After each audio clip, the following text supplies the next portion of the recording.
લાલજી મહારાજે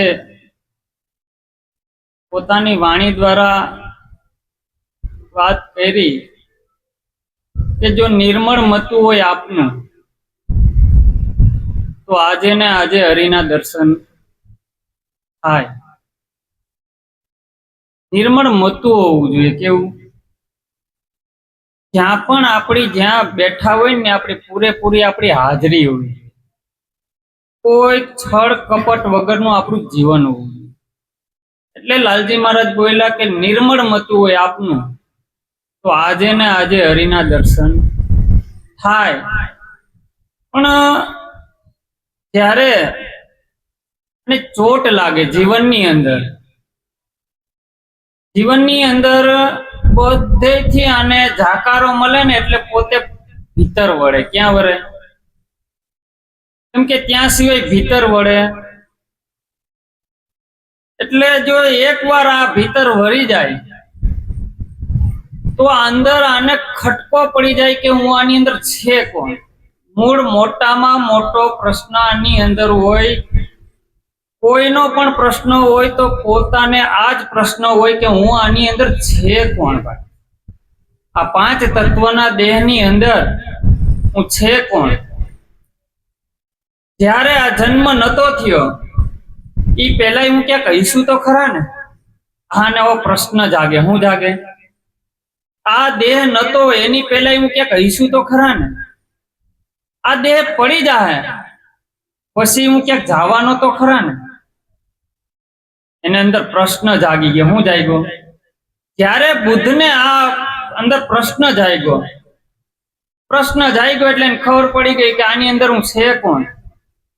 એટલે પોતે નગરની અંદરથી નીકળી ગયા અને જો આની અંદરથી હું પોતાની અંદર જ્યારે જાગીને જોયું ત્યારે એને ખબર પડ્યું કે હું આની અંદર છે કોણ. અને ખરેખર આની અંદર બીજું કાંઈ ન મટે. આની અંદર પોતાના પ્રશ્ન હોય ને પ્રશ્ન મટી જાય. શું થાય? જીવનની અંદર બધા પ્રશ્ન મટી જાય. પ્રશ્ન મટે ને એટલે સ્વયં પોતે પ્રગટ ઉભો છે. કેવો? જ્યારે આપણે કોઈ પણ ક્રિયાની અંદર છે તો આની અંદર પશુ પક્ષીઓને બધા જીવન જીવે પણ એની અંદર તણાવ નથી. શું નથી? એની અંદર કોઈ તણાવ નથી. છે એક મનુષ્ય એવો છે જીવ કે જેને 5 વિષયનું જ્ઞાન છે અને એને મનથી દુખી થાય છે, બુદ્ધિથી દુખી થાય છે. આ બધી રીતે આ 5 જ્ઞાનની ઇન્દ્રિયોથી આ દુખી થાય છે. પણ જો એ 5 જ્ઞાન ઇન્દ્રિયોનો પૂરેપૂરો સદુપયોગ કરે તો એને પરમાત્માના દ્વાર સુધી લઈ જવા વાળા પણ આ 5 જ્ઞાન ઇન્દ્રિયો છે. કેમ કે એક આની અંદર 5 વિષય લઈ ગયા છે. 5 વિષયની અંદરથી જો એનું ધ્યાન ખેંચાતું જાય અને મૂળની અંદર ધ્યાન આવી જાય તો ધ્યાન લગાડવું ન પડે. ધ્યાનની અંદર જ છે. ક્યાં છે? એટલે માં ગંગા સતી બોલ્યા એકાંતે બેસીને તમે અલખને આરાધો. એકાંતે પેલા આવવું પડે. ક્યાં? જીવન આપણું ક્યાંક ને ક્યાંક વિખરાઈ ગયું છે. નરસિંહ મહેતાએ કીધું ને, હોળી ભરવારણ હરીને વેચવા આલી, માધવ લ્યો કોઈ માધવ લ્યો, શેરીએ સાધ પોકારે, લેવાશે કોઈને મોરારી. તો શેરીની અંદર એને ખબર પડી ગઈ. શું પડ્યું? આ શેરીની અંદર પરમાત્મા ક્ષણે ક્ષણે આપણી હારે રમી રહ્યો છે. ત્યાં નરસિંહ મહેતા પોતાને અંદર વાત પોતાના સ્વરૂપ હારે વાત કરે કે શેરીએ સ્વાદ પુકારે, લેવાશે કોઈને મોરારી. આ 14 ભુવનના નાથને આ મટુકડીમાં ઘાલી, લેવાશે આ કોઈને મોરારી. કેમ કે આ ખરેખર આ મુખ કોનું લાગ્યું છે? આ મુખ ખરેખર આપણું હોય ને તો આપણે આમાં જ્ઞાન થાય. કેમ કે આ મુખ કોનું ચડાવ્યું? સદગુરુનું ચડાવ્યું. સદગુરુનું શીશ ચડાવ્યું ને એટલે આપણાથી જેમ ફાવે એમ બોલાય, જેમ ફાવે એમ ખવાય, જેમ ફાવે એમ જોવાય પણ. કેમ કે આ સદગુરુનું શીશ છે. કોનું છે? એટલે કીધું તમે તમારું શીશ ઉતારો તો તમને રમાડું 52ની. કેમ કે આપણે 52 તત્વનો દેહ છે ને એનું જ આપણે ભાન હતું. કેનું હતું? આ 52 તત્વની હારે જ આખો દિવસ આપણું રોકાણ થઈ ગયું. આખો દિવસ આપણે શરીરને જ સજાવ્યા કરીએ. શું કરીએ? આપણે આની અંદર સહેજ કંઈક થાય ને તો આને આપણે આમ કેટલું હાચવવા રાખીએ. પણ સદગુરુએ નક્કી કરાવીને કીધું કે આ ભાઈ દેહ છે એ આવન જાવન વાળો છે, પણ તારા મૂળ સ્વરૂપ છે એની અંદર કાંઈ બન્યું નથી. ઈ તટસ્થ છે. કેવો છે? તટસ્થ. એની અંદર કાંઈ એટલે કાંઈ બન્યું નથી, કાંઈ બીજું નથી. જેમ સાગરની અંદરથી આ બધું ફીણ થયા, મોજા થયા, પરપોટો થયા, પણ મૂળ પાછા બધા હમાઈ ક્યાં જાય છે? સમુદ્રની અંદર હમાઈ જાય છે. એમ આ જ્યારે શરીરની અંદર આ બધું ઊભું થાય છે, પણ એ પોતાના મૂળ સ્વરૂપની અંદર હમાઈ જાય. આપણે એટલા મોટા થયા છે તો આપણે કોઈક નાનું એવું દુઃખ થયું હોય તો કાયમી માટે રહેવું જોઈએ ને. આપણે જન્મ થયો ત્યારથી આપણે ઘણા આપણા જીવનની અંદર નાના મોટા ઘણા દુઃખ આવ્યા છે, પણ ક્યારે એક દુઃખ આપણા જીવનભર ટક્યું? એક દુઃખ આપણી અંદર ટક્યું? કેમ કે સ્વરૂપ ક્યારેય કોઈ વસ્તુ પકડે? કેમ કે સ્વરૂપની અંદર જેને જાગૃતિ આવી ગઈ એટલે ખબર પડી ગઈ કે જેને જોતા આવડી ગયું. આની અંદર શું આવડી ગયું? બધું આની અંદર બેઠા બેઠા બેઠા એને નિરીક્ષણ કરતા આવડી ગયું. એટલે નરસિંહ મહેતા બોલ્યા, નિરખને ગગનમાં કોણ ઘૂમી રહ્યો છે ભાઈ? આની અંદર આ ગગનની અંદર કોણ ઘૂમી રહ્યો છે? અહીંયા આની અંદરથી પાછો શબ્દ નીકળો. હું નીકળો? તેજ હું શબ્દ બોલે, શ્યામના ચરણમાં ઈચ્છું છું, નહીં કોઈ પ્રશ્ન તો લે. કેમ કે અહીંયા ખરેખર પ્રશ્ન સિવાય કોઈ છે? કેમ કે આપણે બીજો દેખાય છે આપણી મોટામાં મોટી ભ્રાંતિ થઈ ગઈ છે. શું થઈ છે? ભ્રાંતિના ભૂલા ઓધા ભવ ભટકા. શું થયું? આપણે આ ભ્રાંતિ અને ભેદ જ ભટકાવે છે ને. એટલે કીધું છે ગુરુ છે લગ્ની કઠિન મેરે ભાઈ, ભલે જુગ પરલે હો જાય. કેમ કે ગુરુથી લગ્ની કઠણ છે ભાઈ. મહાપુરુષોએ બહુ વાત કરી. કેમ કે આની અંદર લગ્ની મેળવવા માટે બહુ કઠણ ધારા છે. પણ જો આની અંદર પૂર્ણ ભાવ પૂરા હૃદયથી જો સદગુરુના બોધને જીવનની અંદર ઉતારે તો કબીર સાહેબે તો ન્યા સુધી કીધું છે, ખોજી હોવે તો તુરંત મિલ જાઓ, પલ ભર કી તલાશમાં. એક પલ ભરની તલાશની અંદર જો હું તમારી સમક્ષ ઉભો છું. ક્યાં? એટલે કીધું મૂકો કાહે ઢૂંઢે બંધે, મને તું ક્યાં ગોતે ભયેલા? કે મન કો ગોતવા જેવો છે? કબીર સાહેબે ન્યા સુધી કીધું મને ક્યાં ગોતવા જેવો છે? હું કઈ ખોવાઈ ગયો છે? તમે મને બધા ગોતો છો? કે ખોવાનો હોય તો ગોતવો પડે, ખોવાનો જ નથી અને તમે કઈ રીતે ગોતવા જાઓ? કેમ કે એટલે આપણે ગોતવા જાય છે ને એટલે આપણે પરમાત્મા ને આપણે બે થઈ જાય છે એટલે ક્યારેય ન મળે. મૂકો કાહે ઢૂંઢે બંધે, મેં તો તેરે पास, ना जप में, ना तप में, ना तीर्थ में, ना काबे, ना कैलाश में, खोजी होवे तो तुरंत मिल जाओ भाई, पल भर की तलाश में. एक तलाश ની અંદર મળી જાય. પણ જ્યારે આ શાંત બેહે ને એટલે આને બધું પેલા તો દેખાવ વર્ગી જાય. શું થાય? આ શાંત આખો દિવસ બેહતો આ કોકના ને કોકના સંગની અંદર નીકળી જાય. શું થાય છે? કોકના ને કોકના સંગની અંદર નીકળતો જાય ને એટલે દૂર દૂર દૂર દૂર દૂર દૂર જાતો જ જાય.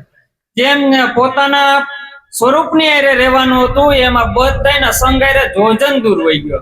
જોજન દૂર જાતો ગયો ને એમાં પોતાને ભૂલી ગયો. શું થયું? પોતાને ભૂલી ગયો ને એમાં બીજું બધું યાદ રહી ગયું પણ પોતાનું સ્વરૂપ ભૂલાઈ ગયું.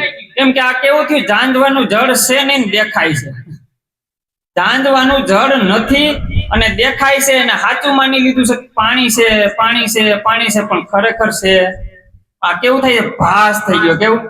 એમ આપણો જન્મથી આપણો સંગ બીજા હારે થઈ ગયો છે. કેમ કે આ કોકને હારે ભળી ગયો છે. શું થયો છે?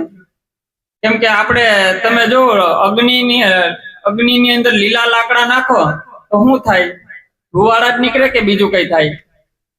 અગ્નિની અંદર લીલા લાકડા નાખ્યા હોય તો ધુવાળા જ નીકળે ને. એમ જ્ઞાન અગ્નિ છે ને ઈ પૂરેપૂરી પાકી જાય ને પછી એની અંદર તમે નાખો ને કોઈ પણ વસ્તુ બળી જાય.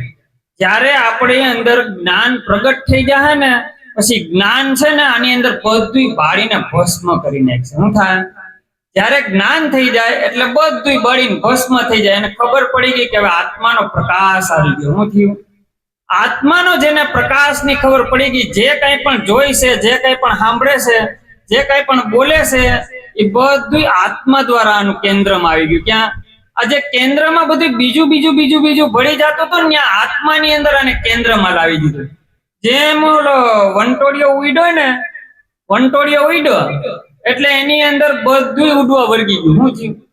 બધું ઉડવા વળગી ગયું, કાગળિયા ને ઓલા પાંદડા ને બધું જે આવ્યું એ બધું ઉડવા વળગી ગયું. પણ એને ખ્યાલ પડી ગયો કે કઈ વસ્તુ ઉડવા ન દેવી ને તો એની પર વજન વાળી વસ્તુ મૂકી દેવાય. આ વંટોળિયાની અંદર કઈ ઉડવા ન દેવું હોય ને તો એની પર વજન વાળી વસ્તુ મૂકી દે ને એટલે ઉડે. એમાં વંટોળિયાની અંદર આવ્યું ગયું છે ને, પણ સદગુરુ નામ રૂપી એની અંદર તમે નામ મૂકી દો ને એટલે બધી ઉઠતું બંધ થઈ જાય. શું થાય? જયારે આને નામની ખબર પડી જાય કે આ નામ છે એ જ મને આની અંદર તારશે, બાકી બીજું કોઈ તારશે. કેમ કે નામ એવું છે અવ્યક્તની અંદર રમી રહ્યું છે. કંઠોઠ હાલે નહીં, રસના રટે નહીં, રામ રામ મેરો ભજન કરે. તો રામ મેરો ભજન કરે, મેં કરું વિશ્રામ. વિશ્રામ એટલે કોઈ દિવસ ત્યાંથી હલે જ નહીં. આરામ કહે ને તો આપણે આરામની અંદર કેવું થાય કે કલાક 2 કલાક થાય પછી આપણે ઊભા તો થઈએ, પણ વિશ્રામની અંદર કાંઈ ન હલે. સ્થિર ભાગની અંદર પડ્યો હોય. કેવું હોય? જયારે નામ મળે ને એટલે સ્થિર ભાગની અંદર આવી જાય. પછી નામ આરે પોતાનું જીવન ગાળે. જયારે નામ મળી જાય ને એટલે પછી એને બીજા કોઈનો સંગની જરૂર હોય. કેમ કે નામ છે ને એ તમામે તમામ જન્મનો અંત છે.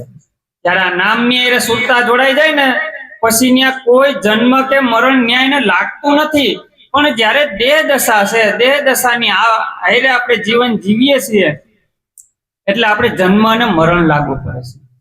કેમ કે આપણે કોને મહત્વ આપી દીધું છે? આ દેહને મહત્વ આપી દીધું.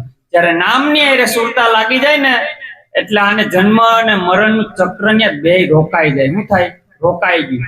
એટલે નિરાંત બાપુ બોલ્યા કે નિરાંતના સ્વામીએ વશ કીધું, મન અટકી ગયું. જયારે નામ મળે ને એટલે મન અટકી જાય, અટકાવવું પડે. એકાંતે ઉભીને અલબેલા ને અખંડ સાધનને સાધી લીધું.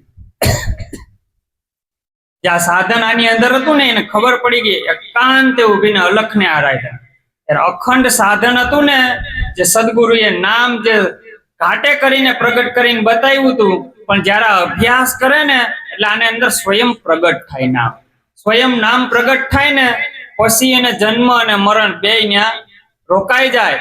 પછી એને ખબર પડે કે હવે આની અંદર હાલવાનું છે. શું કરવાનું છે?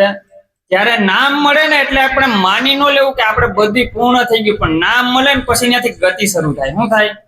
કેમ કે નામની આરે પોતે રોકાણ કરે. રોકાણ કરતા કરતા કરતા કરતા કરતા એને બધું આ દેહની દશા મટાડે, આ મનની દશા મટાડે, આ શરીરની આ બધી તમામે તમામ દશા જે લાગી હતી એ દેહની દશા મટાડી દે ને પછી એને કઈ કરવું પડે. પછીમાં ગંગા સતી બોલ્યા છે કે એને કરવું પડે નહીં બીજું કાંઈ. હા, એને પછી કાંઈ ન કરવું પડે. કેમ કે જેની વૃત્તિ સદાય નિર્મળ થઈ જાય. કેવી થઈ જાય? આ નામની અંદર આવે ને એટલે એની વૃત્તિઓ છે ને સ્થિર થાય.